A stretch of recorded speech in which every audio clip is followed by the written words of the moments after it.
সুধী দর্শক, নিউ ভিউয়ে স্বাগত। আমরা প্রথমে আহ, বলতে চাই, ইরানের পার্লামেন্টের স্পিকার, যিনি 2020 সাল থেকে স্পিকার আছেন, তিনি এখনো বেঁচে আছেন। তার নাম হচ্ছে বাঘেরি গালিবাফ।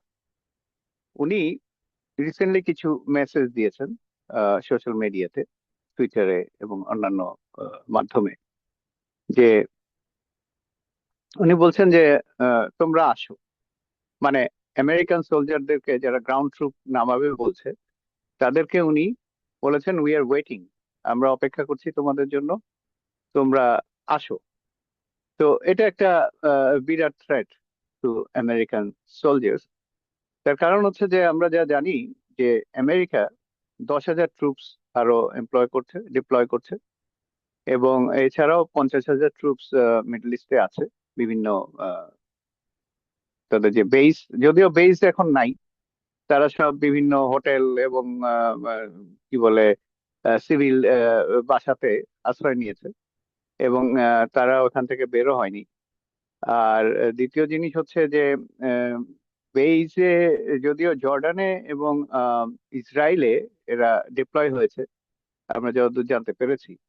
এছাড়াও 3,000 প্যারাট্রুপার সরঞ্জামাদি তৈরি হচ্ছে।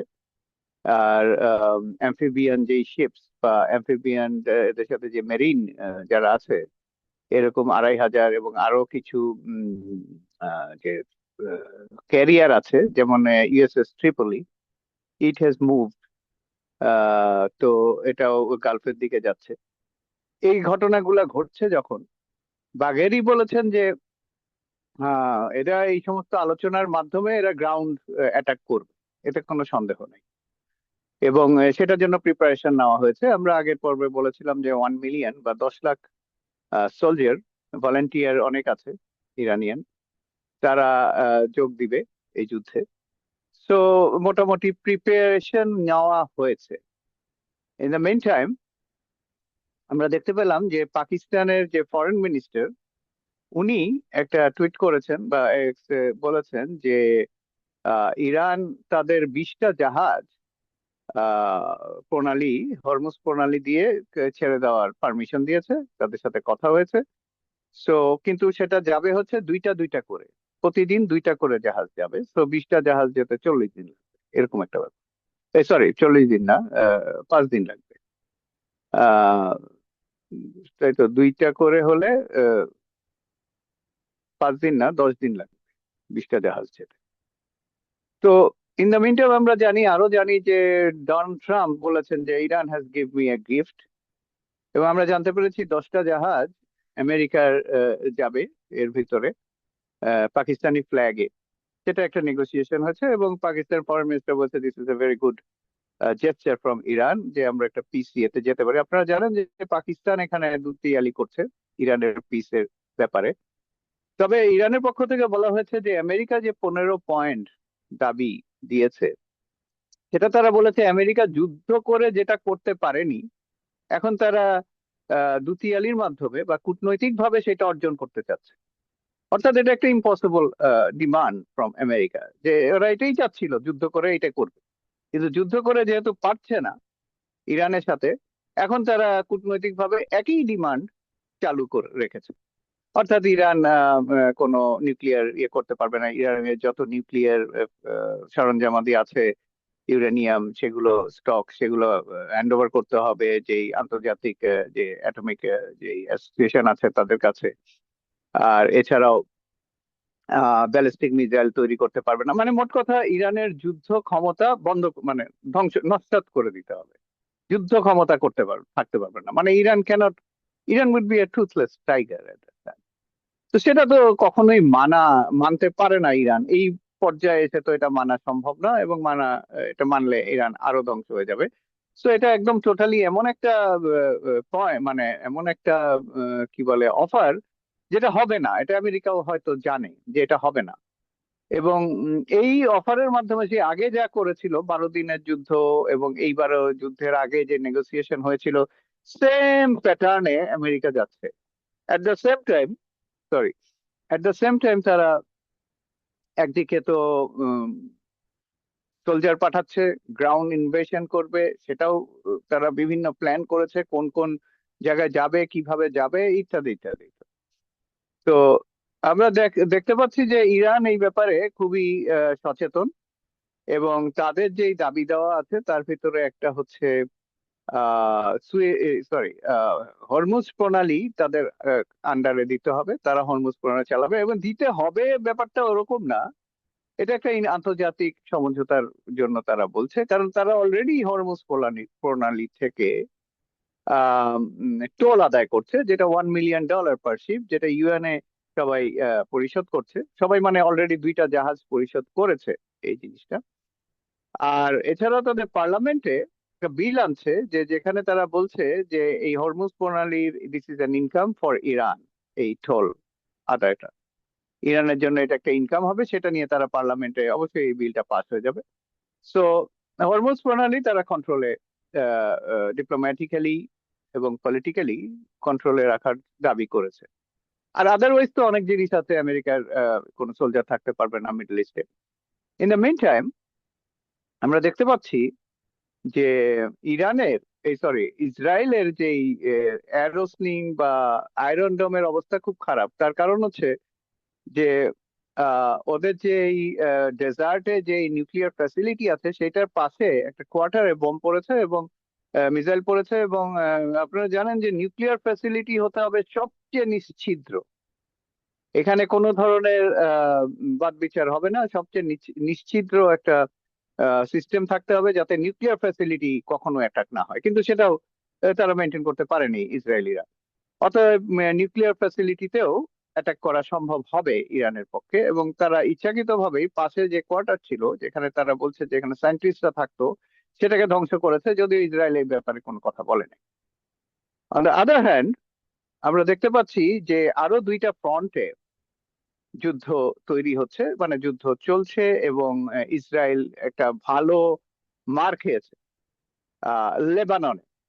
তারা ইসরায়েলের নর্থ থেকে তারা লেবাননের সাউথে কি বলে ইনভেশন করেছে, তারা সোলজার পাঠিয়েছে, তারা মারাকাবা ট্যাঙ্ক, যেটাকে বলে অ্যান্টি মিসাইল ট্যাঙ্ক, মানে কোনো মিসাইল এটাকে মারতে গেলে এরা ওই ওই প্যাট্রিয়ট বা থার্ডের মতোই অত শক্তিশালী না, বাট হয়তো একটা দুইটা মিসাইল তারা ইন্টারসেপ্ট করে ফেলতে পারে এবং তারপরে আবার অ্যাটাক করতে পারে।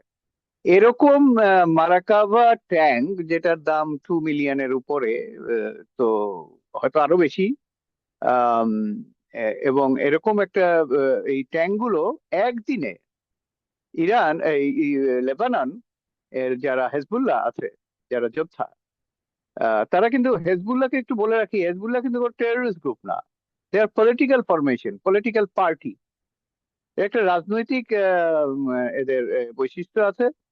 এবং এদের যদিও টপ লিডার গত বছর মারা গেছে নাসরুল্লাহ, কিন্তু এদের শক্তি কমেনি যা বোঝা যাচ্ছে, এবং এরা ভালোভাবেই মিসাইল নিক্ষেপ করছে ইরানের ইসরায়েলের নর্থে, উত্তরে। এবং ইসরায়েলের উত্তরে এখন দেখা যাচ্ছে যে ওখানে লোকজন থাকতে পারছে না, কারণ ওখানে কোনো সাইরেনও বাজে না, এটা একটু গ্রাম টাইপের জায়গা, সাইরেনও বাজে না, ফলে লোকজনকে সরে যেতে হচ্ছে, থাকতেই পারছে না, ওটা ইট ইজ আনঅকুপাইড অবস্থায় হয়ে গেছে। যদিও ইসরায়েল লেবাননকে অকুপাইড করতে চেয়েছিল, কিন্তু লেবাননে যে হিজবুল্লাহরা যা করেছে, তারা ব্যাংকার তৈরি করেছে প্রচুর, তাদের যে রিভার পর্যন্ত ইসরায়েল যাওয়ার কথা, রিভারের পাশে বাংকার করেছে, এবং সেখান থেকে তারা মিসাইল শুট করছে। এবং যাতে দেখা গেছে যে in one day Israel loss 21 Merkava tank, যেটা প্রচুর মূল্য, এবং এক একটা মারাকাবা ট্যাঙ্ক তৈরি করতে 2 বছরের মতো সময় লাগে। So it is very tough. এবং বলা হচ্ছে হেজবুল্লাহর পক্ষ থেকে বলা হচ্ছে 100 ট্যাঙ্কস ওয়ার ডিস্ট্রয়েড। যদিও উম, আমি একজন সিআইএ অ্যানালিস্টের কথা শুনছিলাম, ফরমার সিআইএ অ্যানালিস্ট, তার নাম হচ্ছে ল্যারি সি জনসন। উনি দাবি করছেন যে 50টা ধ্বংস হয়েছে।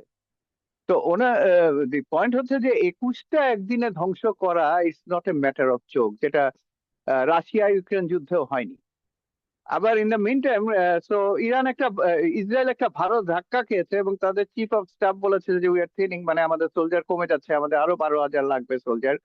অলরেডি রিজার্ভ ফোর্স থেকে তারা 3,000 সোলজার নিয়ে নিয়েছে, এখন তারা চাচ্ছে আরো 4,000 সোলজার। এখন 4,000 রিজার্ভ ফোর্স থেকে যদি আরো সোলজার আসে, তাহলে যেটা দাঁড়াবে যে ইরানের যে রিজার্ভ ফোর্স, এরা তো ইকোনমিতে জড়িত, অর্থনৈতিক কাজ কারবার করে। তো এদেরকে অর্থনীতি থেকে সরিয়ে নিয়ে আসা হবে, ফলে অর্থনীতি ক্ষতিগ্রস্ত হবে।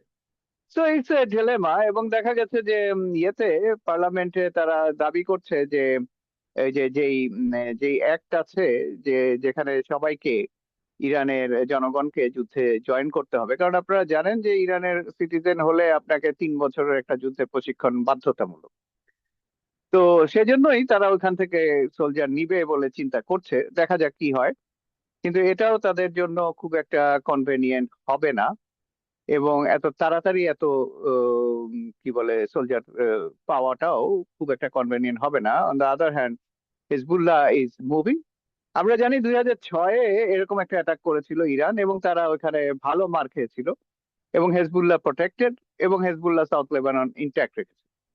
মিনওয়াইল ইরানের যিনি সুপ্রিম লিডার আছে, তার সাথে আম, আহ, লেবাননের পররাষ্ট্রমন্ত্রীর আহ, কথা হয়েছে। এবং আমরা দেখতে পাচ্ছি যে স্টেট লেভেলে এখন কথা চলছে।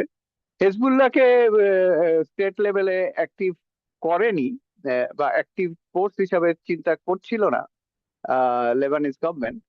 বাট এখন দেখা যাচ্ছে যে ইরানের সাথে কথা বলাতে, ইরানের যিনি মুস্তাফা খামেনির সাথে যে ফোনে কথা হয়েছে, তাতে দেখা যাচ্ছে যে এটা স্টেট লেভেল একটা রিলেশনশিপ হচ্ছে। কারণ কি করবে, বাইরুতে যেই বোমা বিস্ফোরণ হয়েছে এবং যেভাবে মানুষ মারা হয়েছে, 1100 লোক মারা গেছে, এর ভিতরে 3 জন সাংবাদিক, এবং যাদের অন্ত্যেষ্টিক্রিয়া হয়েছে রিসেন্টলি, এবং অনেক লোক জমা হয়েছে।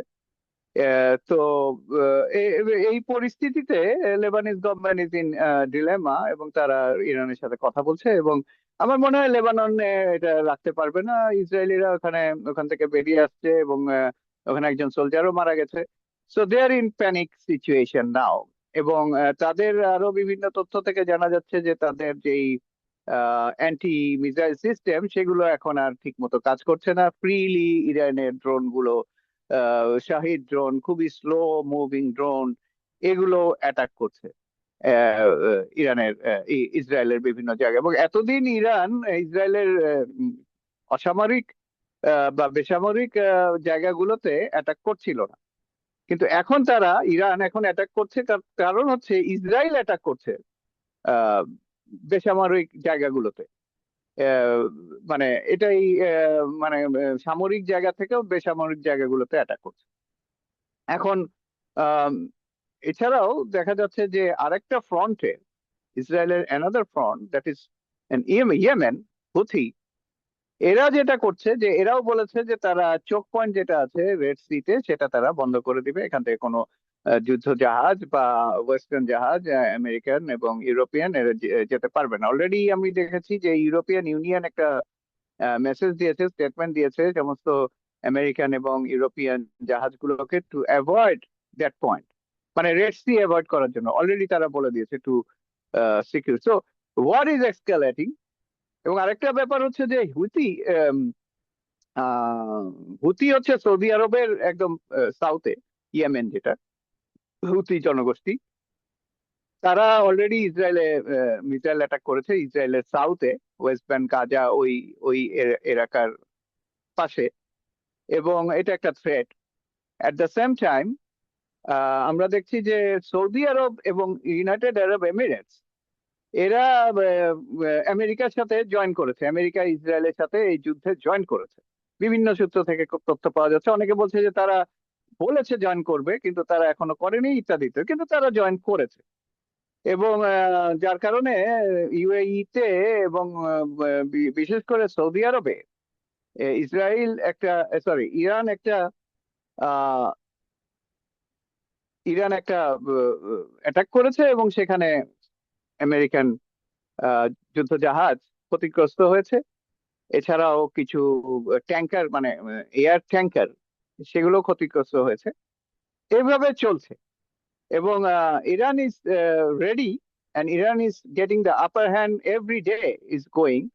এবং ডোনাল্ড ট্রাম্প কি করবে আমরা বুঝতে পারছি না। তিনি যেটা করবে সেটা বোঝা যাচ্ছে যে তিনি গ্রাউন্ড অ্যাটাক করবে, এবং এটাই তার শেষ ঘটনা ঘটবে, কারণ তারা বলছে 60-70 হাজার সোলজার তাদের ওখানে আছে। তো আমরা যেই ব্যাপারগুলো নিয়ে চিন্তিত, সেটা হচ্ছে যে এরপরে তেলের দাম কত দূর যাবে, এরপরে কে কিভাবে কি করবে। যেমন পাকিস্তানের জাহাজ দুইটা করে ছাড়ছে, মানে মোট কথা হচ্ছে যে আগে যেখানে 150টা জাহাজ প্রতিদিন যেত, এখন সেখানে মনে হয় 10টা জাহাজও যাচ্ছে না, মানে 90% কমে গেছে, 10% আছে। তো এটার ইম্প্যাক্ট প্রচুর হবে।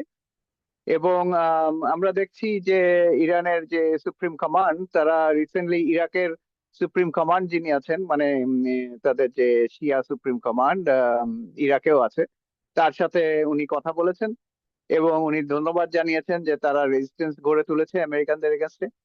সো দ্যাট ঘটনা এমন ভাবে ঘটছে, সৌদি আরব এখন ওপেন হয়ে গেছে যে তারা ইসরায়েলের পক্ষে বা আমেরিকার পক্ষে। মানে ইসরায়েল আমেরিকা এখন এই এই অবস্থায় একই জিনিস, America is actually supporting Israel. Saudi Arab এই বলয়ে যোগ দিয়েছে, ইউনাইটেড এমিরেটসও যোগ দিয়েছে। আরেকটা ইন্টারেস্টিং ঘটনা ঘটেছে, জেলেনস্কি ইউক্রেনের, ওনাকে সমস্ত মিডল ইস্ট কান্ট্রি গুলোতে তার সাথে নেগোসিয়েট করছে, কাতার করছে কিনা জানি না, বাট সৌদি আরবে করেছে। এখন দেখছি যে উনি জর্ডানে ওনার একটা ওনাদের একটা অ্যান্টি মিসাইল যেই কাজ চলছিল জর্ডানের জন্য, সেখানে ইরানিয়ান অ্যাটাক হয়েছে। এবং জর্ডানে তারা দাবি করছে যে 21 জনের মতো ইউক্রেনের যারা মিসাইল অ্যান্টি মিসাইল যারা কর্মী, তারা মারা গেছে সেই অ্যাটাকে।